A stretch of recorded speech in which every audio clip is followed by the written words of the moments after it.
As the United Kingdom marks the 80th anniversary of victory in Europe, VE Day, a somber yet proud atmosphere blankets the nation. For King Charles II and the royal family, this week represents more than just a moment of reflection. It is a vital opportunity to unite the country in remembrance of those who served and sacrificed during one of the darkest chapters in history.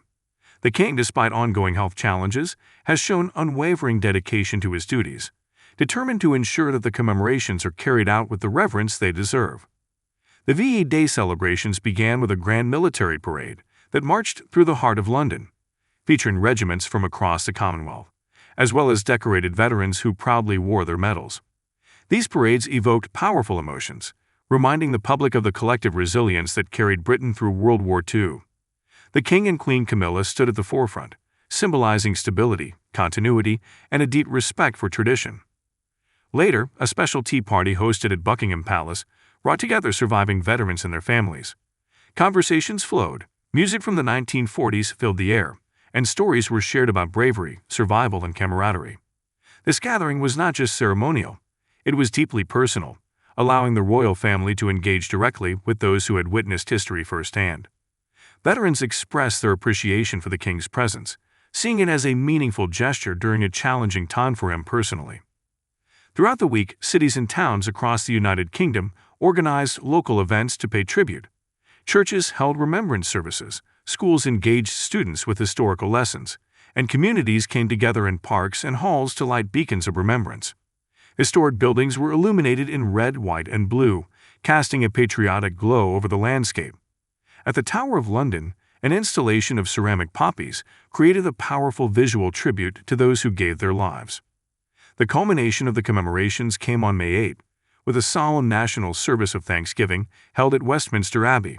This sacred space, filled with the echoes of history, welcomed political leaders, military figures, and members of the royal family. As the king walked down the nave, supported by his aides and closely watched by millions, the gravity of the moment was not lost. Despite undergoing cancer treatment, his determination to participate sent a clear message: remembrance must always take precedence. The service was marked by a 2-minute silence, followed by the laying of wreaths at the grave of the unknown warrior. Hymns filled the abbey, and readings from scripture and wartime letters provided a poignant reminder of the human cost of war. For many in attendance, it was not just a commemoration, it was a moment of personal grief and gratitude. While the nation focused on honoring its heroes, the royal family faced the added challenge of dealing with renewed public scrutiny following Prince Harry's controversial interview. In his remarks, Harry criticized his security arrangements in the UK and hinted at ongoing estrangement from his family. He spoke of his longing for reconciliation, but lamented what he perceived as institutional indifference. His words, coming so close to such an important national event, stirred emotions and reignited debates about loyalty, duty, and the future of the monarchy. This tension created an undercurrent that some feared might overshadow the week's solemn purpose. However, the royal family remained composed and resolute. Insiders reported that the king was deeply affected by the timing of the interview, feeling that it detracted from the veterans and their families. Nonetheless, he instructed his staff to ensure that the focus stayed on the purpose at hand: national unity and remembrance. Throughout the week, the royal family made concerted efforts to deflect attention from internal divisions. Prince William and Princess Catherine attended several events, interacting warmly with attendees and emphasizing themes of resilience and service. Their presence, along with that of other senior royals, helped steer the narrative back toward the significance of VE Day. For King Charles, this anniversary held additional weight. It was the first major VE Day he had presided over as monarch, and it also came at a time of personal vulnerability due to his health condition.